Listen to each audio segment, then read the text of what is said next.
ఏ ఒక్క చెక్ అయినా కూడా ఎంఆర్ఓ గారు ఇండివిజువల్ గా పంచితే ఇది మీరు అవినీతికి పాల్పడుతురు కాబట్టే అనే ప్రమాదం ఉంటుంది, రేపు బెనిఫిషరీస్ చెప్పే ప్రమాదం ఉంటుంది. కాబట్టి మీరు కూడా తస్మాత్ జాగ్రత్త అని మీ అందరికీ కూడా హెచ్చరిస్తా ఉన్నాం. దీంతో పాటు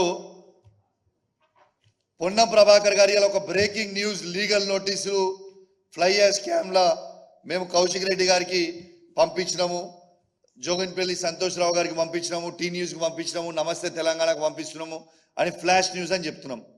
అయ్యా పొన్నం ప్రభాకర్ గారు, మీరు మీ ఇల్లీగల్ యాక్టివిటీస్ ని లీగల్ నోటీస్ ద్వారా ఆపాలనుకుంటే, మా నోర్లు మూపియాలనుకుంటే కలవదు బ్రదర్.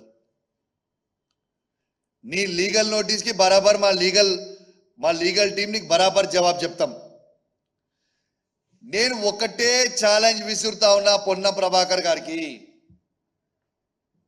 మీరు ట్రాన్స్పోర్ట్ అధికారి, మరి మీరు ట్రాన్స్పోర్ట్ మినిస్టర్గా ఉన్నప్పుడు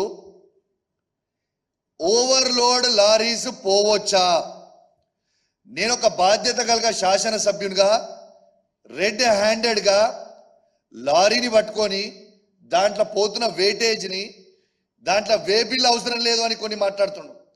నేను జిఎస్టీ వే బిల్ గురించి మాట్లాడలే సార్, నేను వెయిట్ వే బిల్ గురించి మాట్లాడినా. ఇలా 34 టన్స్ 16 టైర్ లారీ ఉదాహరణ 34 టన్స్ పోవాలంటే 80 టన్స్ ఎట్లా పోతుంది అని నేను అడుగుతున్నా. దాంట్లో పోవచ్చా? దీనికి సమాధానం చెప్పు.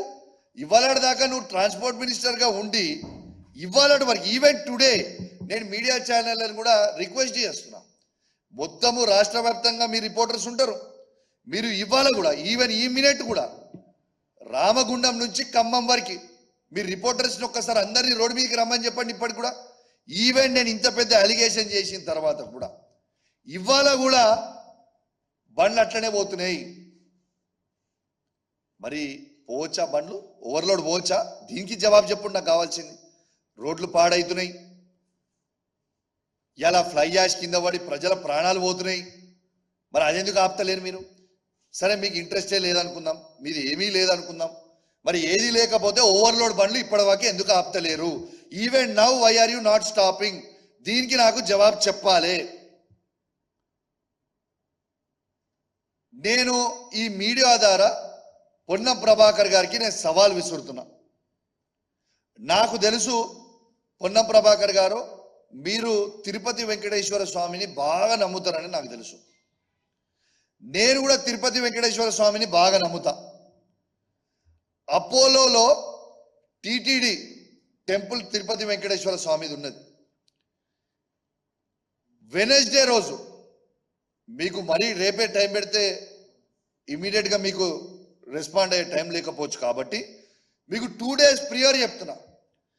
వెనస్డే రోజు 11 గంటలకి నేను ఆ తిరుపతి వెంకటేశ్వర స్వామి గుడి దగ్గరికి వస్తా, నువ్వు కూడా రా. ఆ గుడి లోపల పోయి మీడియా సాక్షిగా మనం ప్రమాణం చేద్దాం. నువ్వు డబ్బులు తీసుకోలేదని ఆ వెంకటేశ్వర స్వామి మీద ఒట్టేసి నువ్వు చెప్పు. ఆ తిరుపతి వెంకటేశ్వర స్వామి మీద నువ్వు ఒట్టేసి చెప్పు. నేను బహిరంగంగా నీకు క్షమాపణ చెప్పడానికి సిద్ధంగా ఉన్నా, లేకుంటే నీ మొక్కు భూమికి నువ్వు రాకుతావా చెప్పు, దానికి జవాబు చెప్పు. ఇప్పటికి కూడా చెప్తున్నా, నువ్వు ఆ స్కామ్లో ఉన్నావు, ఫ్లై యాష్ స్కామ్ అని ఓవర్లోడ్ చేస్తున్నా. నేను చెప్తున్నా, వెనస్డే రోజు 11 గంటలకి మొత్తం మీడియాని నేనే ఆర్గనైజ్ చేస్తా. అక్కడికి మీరు రాండి, మంత్రిగా మీరు రాండి, ఎమ్మెల్యేగా నేను వస్తా. ఇద్దరం కలిసి ఆడ ప్రమాణం చేద్దాం. నువ్వు తీసుకున్నావని ప్రమాణం చేయడానికి నేను సిద్ధంగా ఉన్నా. నువ్వు తీసుకోలేదు అని ప్రమాణం చేయడానికి నువ్వు సిద్ధంగా ఉన్నావా? చలో గుడికి పోదాం. దయచేసి నేను ఈ సవాళ్ళని స్వీకరిస్తానని వేడి చేస్తా ఉన్నా. వెనస్డే రోజు నువ్వు గిట్లా, అది కూడా ఇప్పుడే చెప్తున్నా, వెనస్డే రోజు గిట్లా మీరు హాజరు కాకపోతే యాడికి, దీని అర్థం యావత్ తెలంగాణ ప్రజలకి మొత్తం మళ్ళా అర్థమయ్యే విధంగా ఆ వెంకటేశ్వర స్వామి సాక్షిగా ఇంకొన్ని నిజాలు బయట పెడతా. రోజు